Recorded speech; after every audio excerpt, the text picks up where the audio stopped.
G do zeta per do X dikurang R1U minus I omega V plus UF sama dengan minus G do zeta per do Y dikurang R1V minus I omega zeta tambah do HU per do X ditambah do HV per do Y sama dengan 0, di mana R1 sama dengan R per H plus zeta.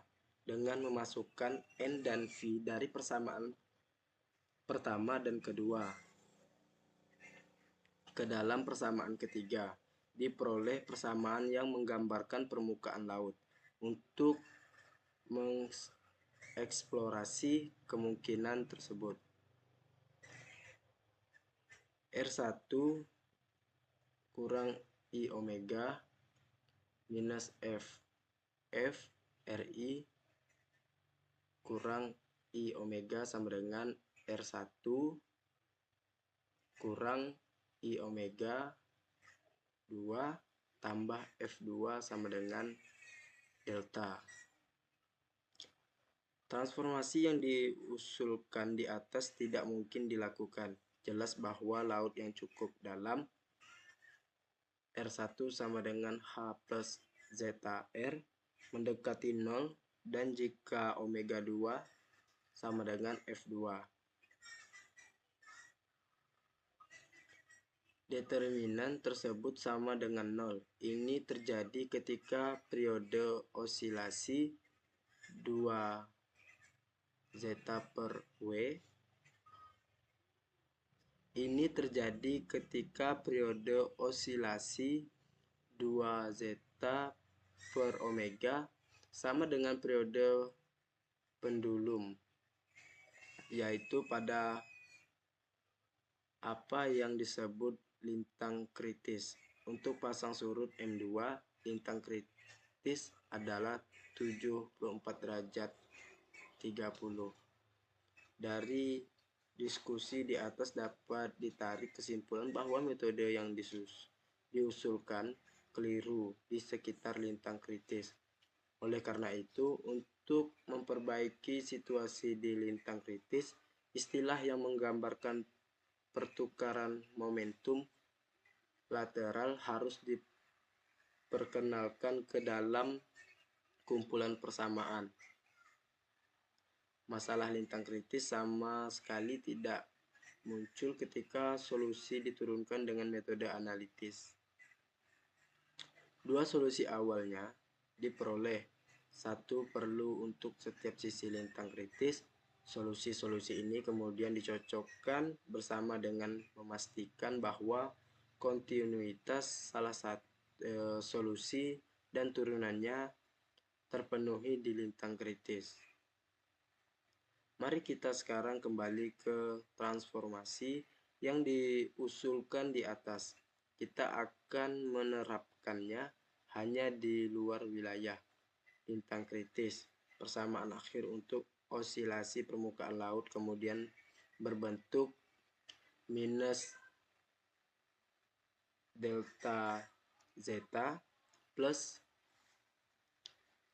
A do zeta per do X ditambah tau do zeta per do Y tambah Y zeta sama dengan 0.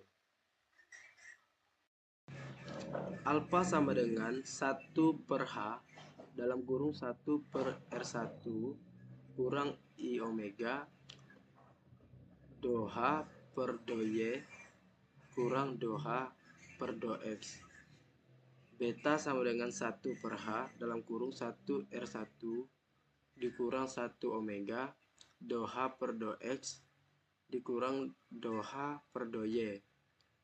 Ini sama dengan I omega per GH dalam kurung R1 kurang I omega 2 tambah F2 per R1 kurang I omega Metode hidrodinamika numerik mengintegrasikan persamaan pasang surut non-linear seiring waktu menggunakan metode numerik dengan kondisi batas harmonik telah banyak diterapkan. Karya Hansen 1956 dan penelitian lainnya secara bertahap menggunakan berbagai masalah, baik yang berkaitan dengan stabilitas dan konvergensi numerik maupun berbagai aspek hidrodinamika seperti masalah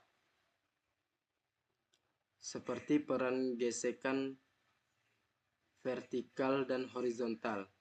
Seringkali analog numerik dari persamaan diferensial yang diterapkan oleh Hansen dirumuskan pada grid berjenjang seperti yang ditujukan pada U, V, dan zeta, dihitung pada titik-titik grid yang berbeda. Skema numerik eksplisit yang didefinisikan pada grid ini telah dibahas secara ekstensif. Oleh karena itu, kita tidak akan membahas pendekatan numerik tersebut di sini. Sebagai gantinya, mari kita pertimbangkan grid numerik seperti yang digambarkan pada kedua komponen kecepatan dihitung pada titik grid yang sama, tetapi permukaan laut ditempatkan terpisah. Tujuannya, pengguna grid numerik yang berbeda sudah cukup jelas. Ini memungkinkan kita untuk mencapai aproksimasi persamaan yang lebih baik dan pada saat yang sama dapat memudahkan formulasi kondisi batas. Seperti yang kita ketahui, bukanlah masalah yang dirumuskan dengan baik dalam formulitas numerik. Telah diterapkan oleh Lawirer dan Damstein 1963 dan kemudian oleh Hymes 1969 sampai 1972 dalam studi pasang surut dan gelombang badai. Kita akan menetapkan analog numerik berikut dari sistem kontinu.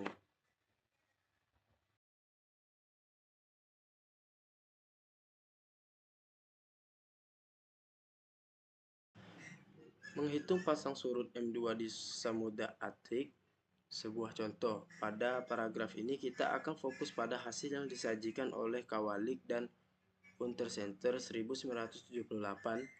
Tujuan kita adalah mempertimbangkan secara rinci sebanyak mungkin pertanyaan yang relevan untuk komputasi pasang surut. Ketika mempelajari gerakan pasang surut dalam sistem koordinat Stepheris, kesulitan muncul di sekitar kutub. Meskipun solusi analitis dapat disebut di wilayah tersebut, solusi numerik agak rumit. Oleh karena itu, kita beralih ke sistem koordinat stratigrafik dalam menerapkan sistem.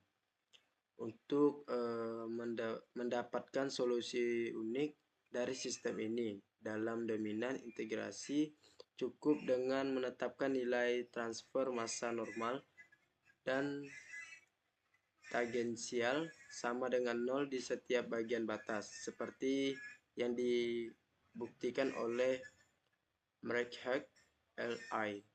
1972. Awalnya variabel dependen dianggap 0 dalam domain. Di laut yang berdekatan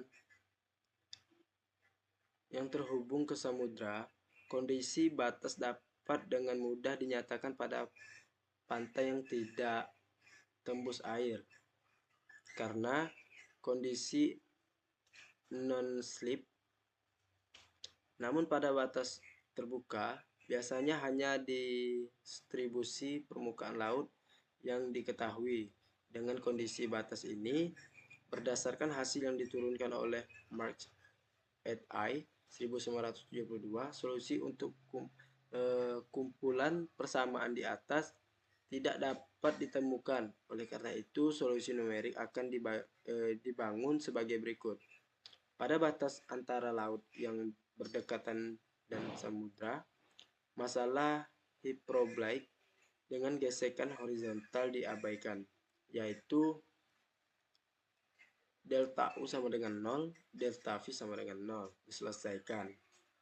Dan distribusikan kecepatan ditemukan. Dengan data ini, batas baru dibentuk dan sistem persamaan penuh termasuk gesekan lateral dapat diselesaikan di seluruh domain.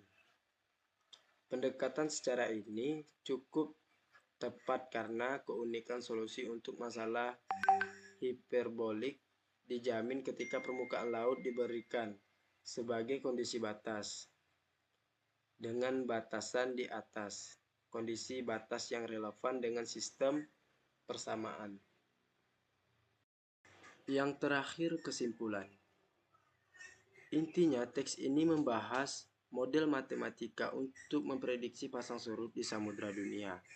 Masalah klasik ini telah dipelajari selama berabad-abad, mulai dari upaya mencari solusi analitis untuk kasus-kasus sederhana sehingga mengembangkan solusi numerik yang lebih kompleks untuk cekungan alami. Sekian, terima kasih. Semoga video ini bermanfaat. Jika ada kesalahan atau kesalahan dalam menyimpulkan maupun penyebutan kata, saya mohon minta maaf karena saya di sini juga belajar. Assalamualaikum warahmatullahi wabarakatuh.